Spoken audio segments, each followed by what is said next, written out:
ఆగండి ఆగండి, రోజు అదే ఇడ్లీని తింటున్నారా? ఈరోజు జొన్నలు గ్రీన్ పెసర్లతో చేసే హెల్తీ ఇడ్లీను ఎలా చేయాలో చూద్దాం. టేస్ట్ కూడా సూపర్, హెల్త్ కూడా సూపర్. హలో అండి అందరికీ, welcome to my channel Chatura Skanda vlogs. ఈరోజు ఈ వీడియోలో చాలా టేస్టీగా హెల్తీగా జొన్నలు మరియు గ్రీన్ పెసర్లతో ఇడ్లీలు ఎలా చేయాలో చూద్దాం. ఈ ఇడ్లీలను చిన్న పిల్లల నుండి పెద్దవాళ్ళ వరకు అందరూ ఇష్టంగా తినేలా తయారు చేద్దాం. వీటిని ఉదయం టిఫిన్గా అయినా తినచ్చు, లేదా నైట్కి లైట్ మీల్గా అయినా తినచ్చు. ఈ రోజుల్లో చాలామంది హెల్త్ పైన కేర్ తీసుకుంటున్నారు. అలాంటి వాళ్ళకి ఇది మంచి బ్రేక్ఫాస్ట్ అని చెప్పచ్చు. అలాగే వెయిట్ లాస్ అయ్యే వాళ్ళకు కూడా ఇది మంచి ఆప్షన్. రెసిపీలోకి వెళ్ళే ముందు మన ఛానల్ని సబ్స్క్రైబ్ చేసుకోండి. ఇప్పుడు ఇడ్లీకి కావలసిన ఇంగ్రీడియంట్స్ని చూద్దాం. ముందుగా ఒక గిన్నెని తీసుకొని అందులోకి 2 గ్లాసుల జొన్నలను తీసుకుందాం. నేను ఒకే గ్లాసు మెజర్మెంట్తో తీసుకుంటున్నానండి, మీరు కూడా అలానే తీసుకోండి. ఇక్కడ నేను తెల్ల జొన్నల్ని తీసుకుంటున్నానండి, పచ్చ జొన్నలైనా తీసుకోవచ్చు. ఇప్పుడు 2 గ్లాసుల ఇడ్లీ బియ్యంని తీసుకుందాం. ఈ ప్లేస్లో మీరు రేషన్ బియ్యం అయినా తీసుకోవచ్చు. ఇడ్లీలు సేమ్ మెత్తగానే వస్తాయి. ఇప్పుడు ఈ గిన్నెని పక్కన పెట్టేసి వేరొక గిన్నె తీసుకోండి. అందులో 1 గ్లాస్ గ్రీన్ పెసలు వేసుకోండి. ఈ గ్రీన్ పెసర్లను తీసుకోవడం వల్ల మన బాడీకి ప్రోటీన్, ఫైబర్ ఎక్కువగా అందుతుంది. 1 గ్లాస్ పొట్టు మినపప్పు, 1 స్పూన్ మెంతుల్ని కూడా వేసుకోండి. ఇప్పుడు 3/4 గ్లాస్ అటుకులను తీసుకొని పక్కన పెట్టుకోండి. అటుకులని ఇప్పుడే నానబెట్టకూడదు. ఇప్పుడు మనం తీసుకున్న జొన్నలు బియ్యాన్ని శుభ్రంగా 3-4 సార్లు కడిగి తీసుకోండి. ఇలా పిసుకుతూ కడగండి. ఏమైనా డస్ట్ పార్టికల్స్ ఉంటే వెళ్ళిపోతాయి. అలాగే తీసుకున్న పెసళ్ళు, మినపప్పును కూడా 3-4 సార్లు శుభ్రంగా కడగాలి. ఇక్కడ జొన్నలని పెసలని సపరేటుగా ఎందుకు తీసుకున్నానో గ్రైండ్ చేసేటప్పుడు చెప్తాను. జొన్నలు బియ్యాన్ని 10 నుండి 12 గంటలు ఖచ్చితంగా నానబెట్టుకోవాలి. ఉద్దిపప్పు, పెసళ్ళు 4 గంటలు నానినా సరిపోతుంది.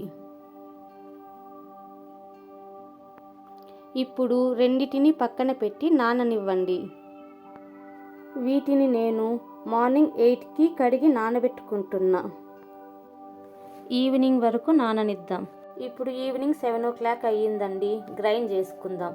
గ్రైండ్ చేసుకునే ముందుగా అటుకులను 2-3 టైమ్స్ కడిగి నానబెట్టుకుందాం. ఇవి గ్రైండ్ చేసేలోగా అటుకులు నానిపోతాయి. ఒకసారి వీటిని మళ్ళీ కడిగి మిక్సీ పట్టుకుందాం. ఇప్పుడు మిక్సర్ జార్ తీసుకొని ముందుగా మనం తీసుకున్న జొన్నలు బియ్యాన్ని గ్రైండ్ చేసుకుందాం. ఇక్కడ బ్యాటర్ అనేది కొంచెం రవ్వలా ఉండేలా, మరీ లూజ్గా కాకుండా మరీ గట్టిగా కాకుండా మిక్సీ పట్టుకోవాలి. చూడండి, ఇలా ఈ కన్సిస్టెన్సీలో ఉండాలి. ఒక పెద్ద గిన్నె తీసుకొని బ్యాటర్ అందులోకి వేసుకోండి.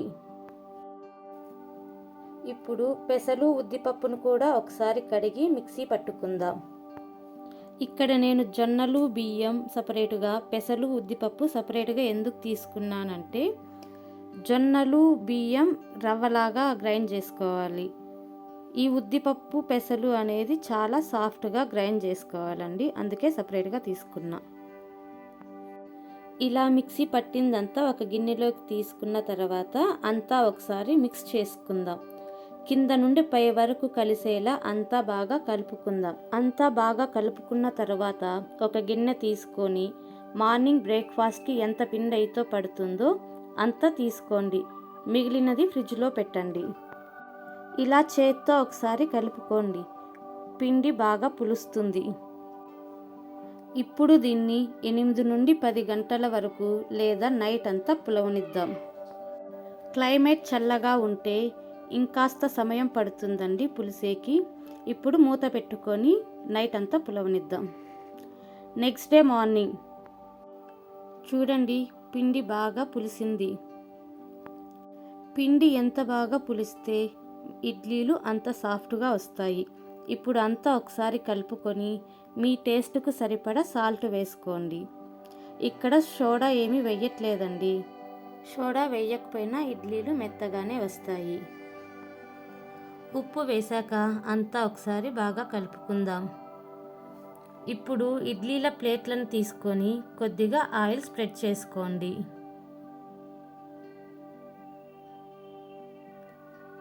ఇక్కడ నేను తట్ట ఇడ్లీ ప్లేట్లను తీసుకున్నానండి. మీ దగ్గర ఏది ఉంటే దాంట్లో వేసుకోండి.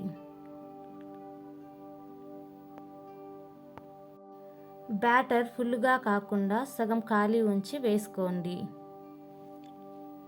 ఇలా అన్ని ప్లేట్స్లో పిండి వేసుకున్న తర్వాత ప్లేట్స్ని స్టాండ్లో పెట్టండి.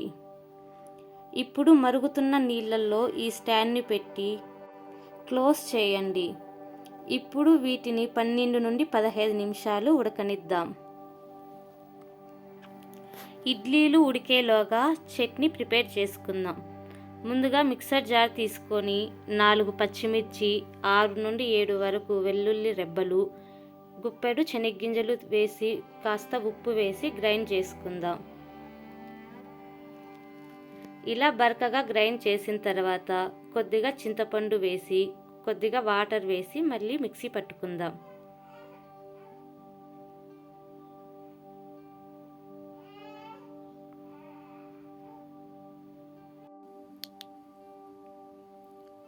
ఇప్పుడు లాస్ట్లో కొత్తిమీర వేసి అవసరమైతే కొద్దిగా వాటర్ వేసుకొని మెత్తగా గ్రైండ్ చేసుకుందాం.